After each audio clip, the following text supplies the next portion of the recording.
Okay, so this was going to be for the manifestation course. I may still include this within the full course, but I just want to give it to you guys raw, how it is. I talk about influence quite a bit on my YouTube channel, and in this course, I've been talking about so far the 5 pillars of a solid foundation when it comes to a manifestation within the third dimensional realm. But I'm sure you've all heard about influence, being around like minded individuals. If there's anything I can give you guys to stop you or prevent you from making the worst mistake of your lives when it comes to surrounding yourself around people that are negative, self destructive, and harbor piles and piles of self destructive beliefs, that would be this video. Okay, just making you aware of this now.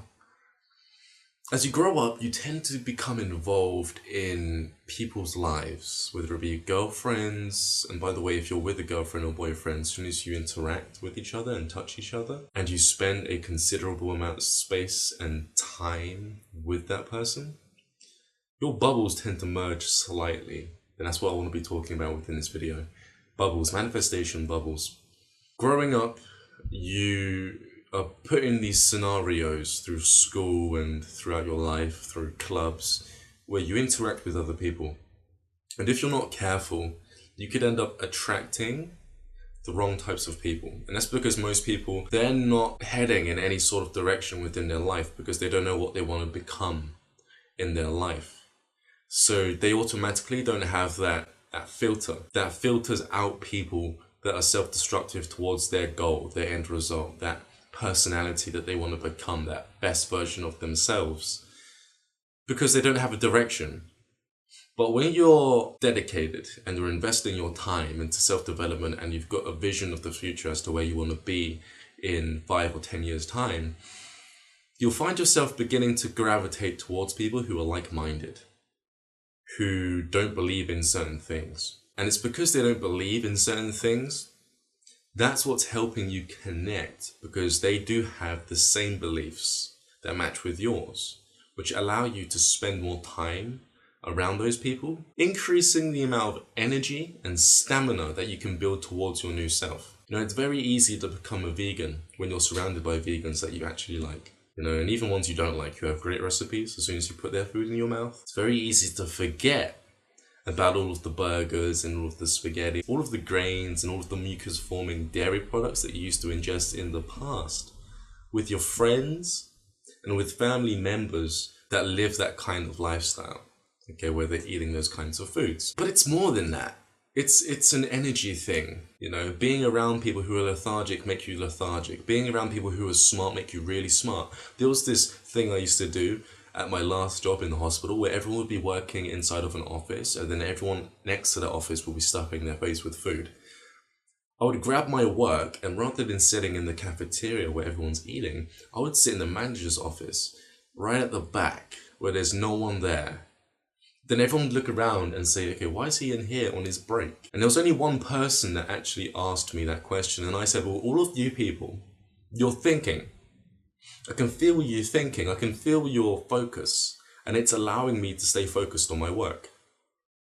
Whereas when I'm sat there and everyone's relaxed and lethargic and they're laid back and they're eating food and they're just thinking about pop culture and anything that they've seen on TV and conversating about the new iPhone and whatnot, it's hard to stay focused because emotionally, energy-wise, I can pick up on their excitement physically and I can overhear things that they're saying subconsciously and consciously, which is messing up my focus. Even if you're sat opposite somebody who's not saying anything but they're feeling uncomfortable because they want to speak to you but they don't quite know what to say, and then it just becomes really awkward, not unless you say something. And if you say something, then they got all these beliefs that say, okay, why is he talking to me? He's weird, no one says this. Or, okay, he's incredibly happy when he's saying this, maybe he's gay. All of these beliefs that come up within their mind, which support the reasons as to why they feel uncomfortable. I said to this one guy in retail once, you have nice shoes. Okay, and I was really happy about it. I had a clean shaved face. I dressed clean. My uniform was clean. I was really happy, right? I said, you got really nice shoes. Instantly, he looked at me and stepped back as if he thought I was complimenting him because he thought I was attracted to him. These beliefs that just because someone wants to express appreciation for how someone looks, and when you're complimenting someone, all they're doing is judging you based upon their memories of the past, of what they think's actually happening, when really that's not happening. They can't even accept a compliment nowadays without feeling awkward. This got completely off topic. What are you talking about? Manifestation? Oh yeah, and your bubble. So your bubble. Okay, do you want to be around those types of people with those belief systems? And do you want to adopt that to the point where you start living a life where you perceive everyone to be a little bit too interested in you, which then supports a belief system that you're completely against same-sex relations or people being gay in general, just because you feel a discomfort in somebody who's completely straight giving you a compliment?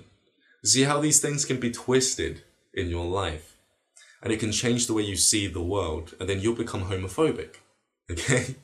All because you believed in that one belief system, because you saw that one episode on that TV program where that camp guy decided to give a compliment to somebody because they were interested. You know, all these little tiny... Consciousness is a huge construct. All these different needles in this haystack. When you go through your mind, you have to pull out a lot of things and arrange them in order and throw away what's not working for you. And if you're around a think tank, a think group that are only manifesting certain results within their life, then you need to reconsider who you're hanging around with and pull out a compass. What direction do you want to run towards within your life? Who do you want to become? A better version of yourself that's never tired. It doesn't have to work for anyone else because they recognize their value and they can create something out of nothing. Friends and lovers that actually care about them and are willing to phone them and spend their time with you. And it's vice versa. You're willing to spend your time around them because they're so positive and happy. They bring you up instead of knocking you down, saying that you can't do anything. Do you know how many times I've had friendships in the past where they literally shoot down an idea? I said once I wanted to be a pilot, and my friend, so-called friend, shot it down straight away. He said, I'll never get in a plane with you. Not if you're driving.